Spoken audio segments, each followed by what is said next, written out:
One joke, one moment, and suddenly, it wasn't funny anymore. It was supposed to be just another Phineas and Ferb gag, a silly villain rant, a weird backstory, a punchline we'd forget in seconds. But then Doofenshmirtz said one line, and the entire tone of the show shifted. A broken childhood, a lonely boy, a lawn gnome. What started as a joke became something real, raw, even heartbreaking. This scene didn't just change how we see Doofenshmirtz, it changed how we see the entire show. Let's break down the one moment that turned the villain into the victim and revealed the most emotional truth hiding in plain sight. Number 1. Setting the stage. Innocence meets insanity. We're in the middle of what feels like two completely different worlds colliding. On one side, Phineas and Ferb's classic backyard energy, wild inventions, carefree kids, and comical ambition. On the other, a massive airship hovering over a racetrack, armed with Doofenshmirtz's latest invention, the deflatinator ray. It's absurd, chaotic, and hilarious. We're primed for another over-the-top showdown. Funny villain versus secret agent platypus. Nothing new until that moment hits. Doofenshmirtz pauses the madness to share a story. His childhood in Gimelstob, a repossessed lawn gnome, and long, cold nights standing guard against imaginary threats. The tale is delivered with goofy charm and perfect comic timing, but something is different.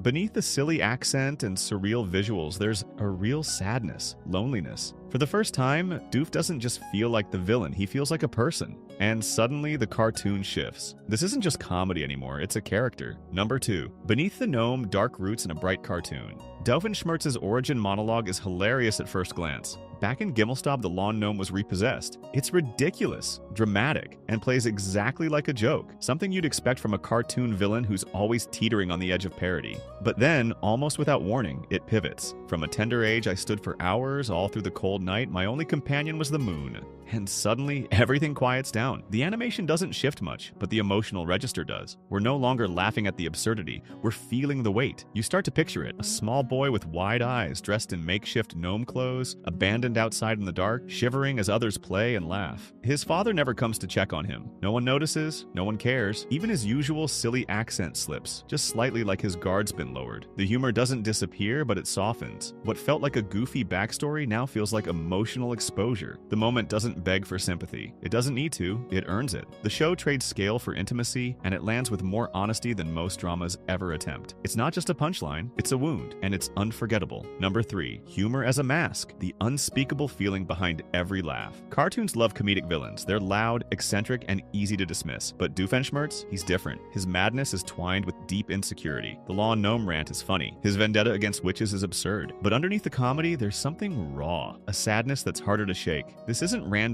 evil, it's pain, repackaged as invention. That childhood monologue isn't just a joke or a throwaway gag, it's the emotional core of his entire character. In barely 30 seconds, Phineas and Ferb drops a truth bomb. This villain isn't just comic relief, he's a broken man shaped by a joyless childhood, a little boy who stood alone in the cold while others played. That revelation hits hard. It reframes every goofy plan, every innator, every dramatic entrance. Suddenly, Doof isn't just a punchline. He's not even really a villain, he's a tragic figure, hilariously masked, and in that moment he becomes real, flawed, fragile, and unforgettable. Number 4. Tone shift. Emotional gravity in a lighthearted world. Until that point, everything's been bright, quick, and chaotic. Phineas and Ferb racing through another wild invention, the jokes landing faster than a pit crew swap. We laugh, we move. But then Doofenshmirtz starts talking about standing outside all night as a child, guarding a garden because their lawn gnome was repossessed, because there were no friends, no comfort, just him, the cold, and the moon. The soundtrack dips, his voice softens, and for the first time the episode slows down. It's not scary, but it's not silly either. It's quietly, painfully poignant. This tonal shift is subtle but seismic. Suddenly the cartoon isn't just a colorful playground anymore, it's a window.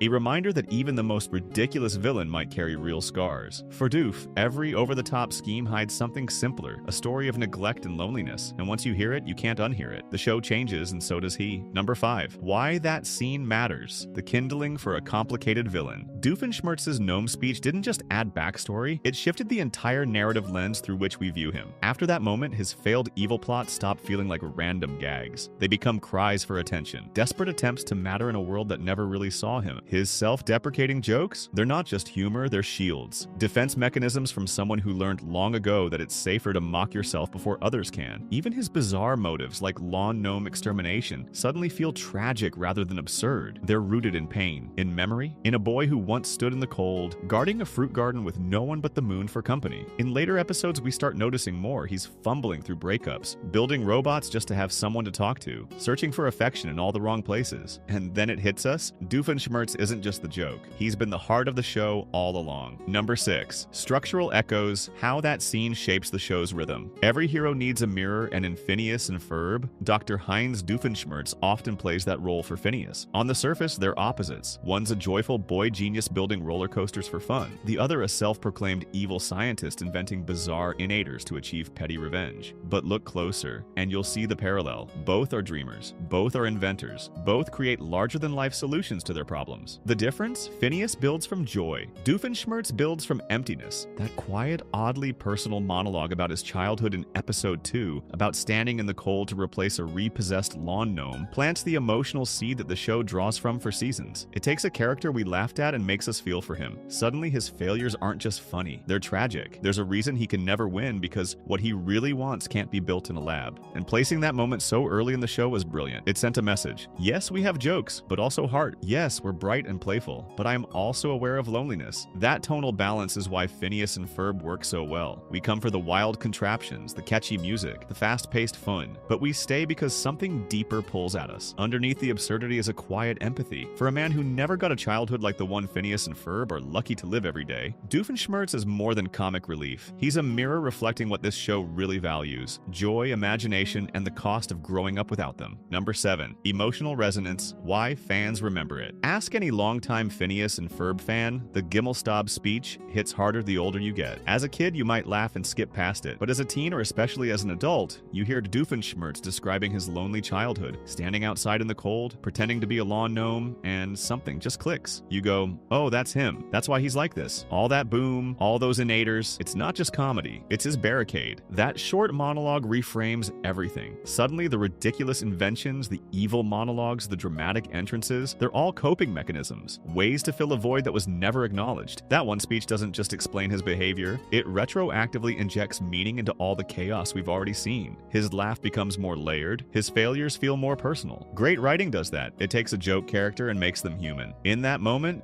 Doofenshmirtz stops being the punchline and becomes the quiet heart of the show. Number 8. Subtext in the setup, how comedy prepares you for the hit. Notice how masterfully the scene is embedded. There's a blimp hovering overhead, dramatic villainy in full swing, a platypus locked in an absurd duel, and the usual barrage of slapstick chaos. On the surface, it's classic Phineas and Ferb mayhem, fast, funny, and loud. You expect any moment of depth to get drowned out in the noise. But then the door swings open, the tone shifts, and suddenly, Doofenshmirtz begins his Gimelstob speech. It's easy to miss, buried beneath 3 jokes per second, but once you hear it, it cuts deeper than any degaussing ray ever could. This is textbook bait-and-switch storytelling. We aren't pulled out of the cartoon's world, we're gently nudged deeper into it. It's a revelation, not a break. The humor stays intact, but a crack forms in the foundation, and through that crack comes something rare in cartoons: emotional weight. It teaches us something surprising. Animated shows don't have to choose between fun and feeling. They can be both, and when done right, they hit harder than you'd ever expect. Number 9. Transformational character arc. Started, not finished. That lawn gnome speech doesn't resolve Doofenshmirtz's pain, and that's what makes it so powerful. He doesn't get a moment of forgiveness. He doesn't reconcile with his father. He doesn't reconnect with some long-lost childhood friend who says, hey, I remember you from the garden. None of that happens. The pain stays. The loneliness lingers. But what changes is us, the audience. That speech opens the emotional path. Suddenly, Doofenshmirtz isn't just the quirky villain who always loses. He's a deeply flawed, deeply human character with real scars. And from that point on, fans don't just laugh at his defeats, they start to root for him, or at the very least, hope his failures hurt a little less. That one moment shifts the emotional tone of the show without changing its surface. Phineas and Ferb remains upbeat and fast-paced, full of wacky builds and musical numbers. But in the background, Doofenshmirtz's story deepens. His internal stakes are now real. Every innator is no longer just a gag. It's a small act of rebellion against a world that once ignored him. Every ridiculous plan becomes a shot at being noticed, or even accepted. It's not about evil, it's about longing. And from here, every scheme is a coin toss between redemption and reaffirmed loneliness. Number 10. Narrative parallels. Gnomes, greed, and the ghost of a boy. Later episodes of Phineas and Ferb quietly echo this defining moment. Again and again, Doofenshmirtz builds elaborate contraptions, not for power, but for love, to win the affection of his daughter, to get back at his brother, to impress a woman who never called him back. Underneath every scheme is a single thread: fear of being left behind, fear of being invisible. That Gimelstob monologue where he recounts standing for hours as a lawn gnome,